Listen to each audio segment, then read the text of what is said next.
Здравствуйте! Сегодня хотел бы рассказать по поводу своей торцовочной пилы. Закончил сегодня изготовление. Покажу на практике, как он работает, и немножко расскажу о конструктиве, который был применен. Мне для этого надо распилить сейчас две полоски.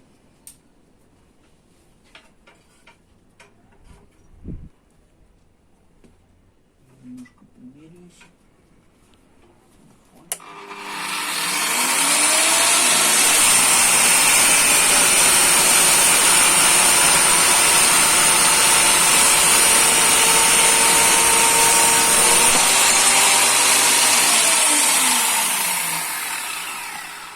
Такой раз получается.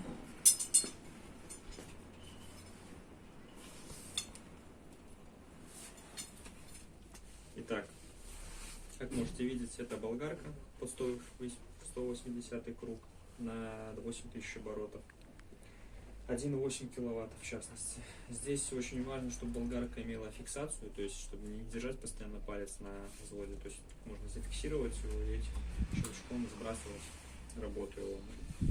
Плита, которая находится в одной и той же плоскости с болгаркой, она выставлена перпендикулярно диску. Очень важно, чтобы диск находился именно перпендикулярно относительно этой плоскости. Упорная полка, для того, чтобы можно было выставлять угол. Опять же, эта упорная полка, отвинчивая два винта, можно выставлять под разные углы. Сейчас у меня выставлено под 90 градусов, можно под 45, под 30, ну, в общем, любой угол, который необходимо, можно очень просто сделать. Данную плиту я приварил. Основной конструктив можно освоить на двух этапах. Первое — это сам механизм отрезания, сделан с велосипедного заднего подшипника колеса.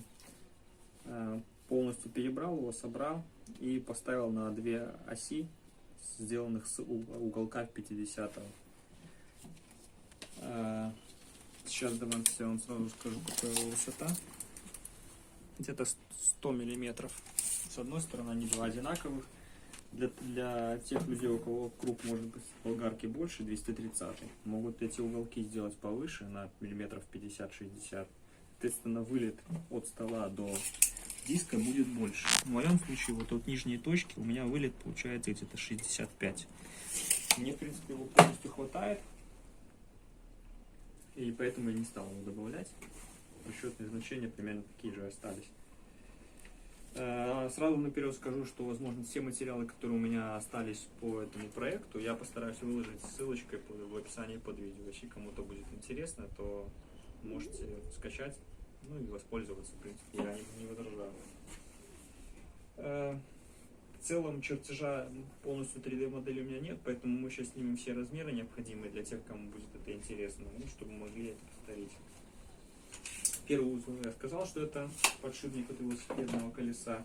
Опять же, две пружины. Одной пружины оказалось недостаточно, поэтому исходите уже от вашей потребности, от веса болгарки. Я исходил из того, чтобы эта болгарка свободно поднималась при любом весе болгарки. То есть допробовал вешать сюда болгарку больших размеров под 230, и она точно так же спокойно поднимается в вертикальное положение. Еще второй нюанс: я хотел делать распилы достаточно большие, поэтому взял два штока от амортизатора автомобиля. В частности, это какие-то Volkswagen.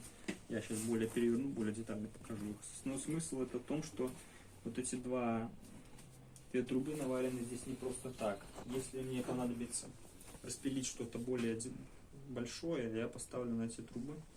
Я могу опять же спозиционировать перпендикулярно диску за счет этой планки, которую я показывал. И, соответственно, двигая болгарку, могу сделать вылет больше 200 мм. Полностью плита сделана с 50-го уголка, рама, которая держит штоки двух амортизаторов. Сама плита сделана с четверки, размер ее 200 на 200. Посередине шагом 27 мм сделано отверстие и нарезана резьба. По поворотному механизму самому. Опять же, сделан с 50-го уголка. Подгонял его под втулку эту велосипедную индивидуально. Я считаю, что под каждую там велосипедную покрышку они будут немножко разные, поэтому желательно сделать с зазором. В моем случае я делал прорезь здесь на 50 миллиметров и в глубину на весь уголок. Уголок, как я мог сказать, у меня здесь даже больше. Сейчас я вам точно скажу. 50, да, 50 миллиметров.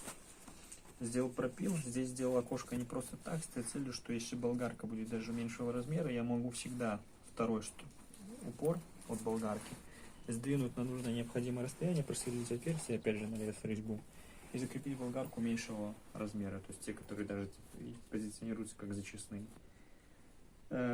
Просверлил опять же здесь отверстие сквозное, болт здесь М10, если не ошибаюсь, закрутил его здесь, и после этого выставил трубку 20 на 20, толщина 1,5 стенки, просверлив отверстие, закрепил ее здесь, и дальше уже наметив, закрепил эту трубку перпендикулярно самому уголку. Опять же здесь просверлил отверстие, вкрутил небольшой винтик для того, чтобы можно было натянуть пружину одну, и вторая вот такая более доводящая пружина закреплена снизу просто за планку уголка. Теперь давайте я вам покажу, как это выглядит с внутренней стороны. Так, оператор, опять же, для того, чтобы это все не сбежало, прикрутил небольшие резинки, просто саморезом. Саморез утапливается, и, в принципе, здесь ничего не видно. Штоки выглядят вот так. Опять же, для того, чтобы они здесь не ходили, они были приварены к уголку 50-му. Опять же, приваренность полоса для того, чтобы эти штоки не люфтили в продольном направлении. И здесь же, опять же, усиливающий уголок сделан для их фиксации. Эти штоки были с опалубкой под пружину, их я аккуратно под болгаркой срезал, они видны, даже вот здесь небольшой рез у них остался. В принципе, люди срезают полностью вот эти все втулки, можно так сказать, и внутри их еще есть отдельный шток с поршнем, и их можно закреплять. Но я посчитал, что здесь тоже есть какой-то пыльник, который должен, по идее, продлить срок службы и данных этих направляющих моих. Посмотрим, как оно на практике, но я уже сделал где-то пилов там 40-50. В принципе, как можете видеть, грязи здесь нету, потому что вот этот периметр моей рамки, он полностью закрывает ход штока. Даже если сейчас я их выдвину, можете видеть, что они по периметру закрыты уголком 50. Плюс, когда я даже отпилил болгаркой, то зона реза болгарки, она не попадает в ход этих поршней. Поэтому, как бы, я считаю, что служить они должны достаточно долго. Теперь по размерам самой рамки. Рамка сварена на месяца 5. С той стороны, соответственно, тоже столько же.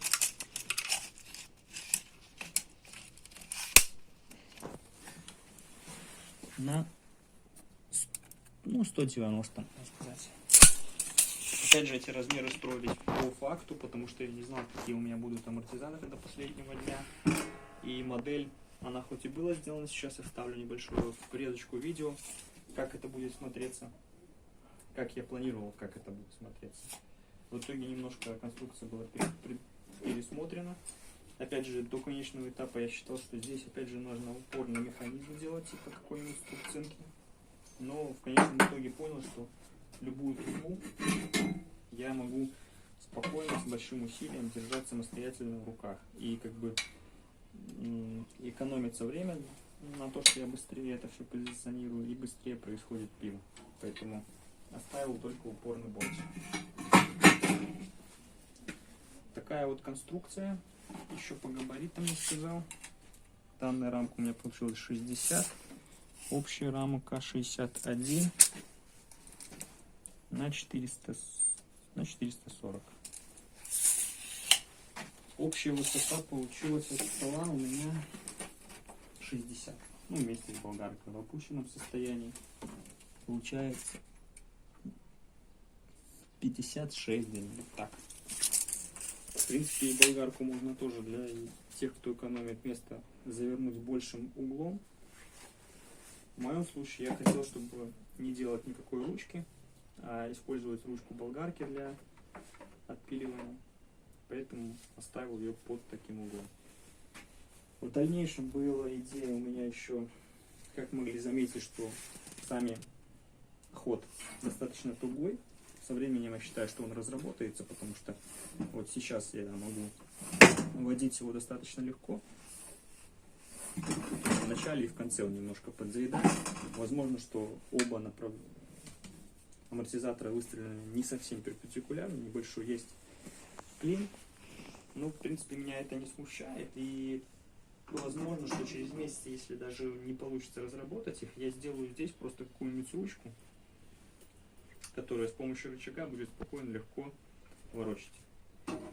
Опять же, было предположение у меня, что если я поменяю диск отрезной на диск по дереву, я смогу спокойно торцевать любой брусок. И вплоть до того, что даже если у меня надо будет небольшие кусочки алюминия, я спокойно могу раскроить их прямо здесь, на этом станке. Перпендикулярность выходит достаточно хорошая. Сейчас я вставлю врезку, как я торцую трубу, и покажу, какой угол у меня выходит с ним. Чем мне еще нравится эта конструкция, что стол ходит с плоскостью диска. Он находится на тех же, закреплен на тех же штаках, что и болгарка. Соответственно, при любых люфтах, которые появляются, стол точно так же будет люфтить относительно плоскости диска. Соответственно, как бы ресурс, как бы его работы должен быть увеличен. Очень удобно оказалось на практике вот данные прорези, где крепится сам подшипник велосипедный. Потому что с помощью этих данных прорезей можно легко и эффективно выставить перпендикулярность относительно стола. То есть изначально с этим придется повозиться, но потом в последующем. Даже если возникает люфт поперечный, продольный относительно заготовки, его можно всегда конусными упорами всегда стянуть до состояния, когда этот люфт будет выбран. И, соответственно, перпендикулярность при равных других условиях можно очень быстро изменять. Опять же, так же самое удобно при разборке конструкции. То есть, если эта конструкция должна быть достаточно эргономичная, то откручивается два винта, снимается пружина, и вот эту всю часть можно снять и отдельно спрятать. Соответственно, тогда высота от стола не будет превышать 70 миллиметров. То есть можете на 440 и на 200 миллиметров просто плоскость, которую можно там куда угодно прятать.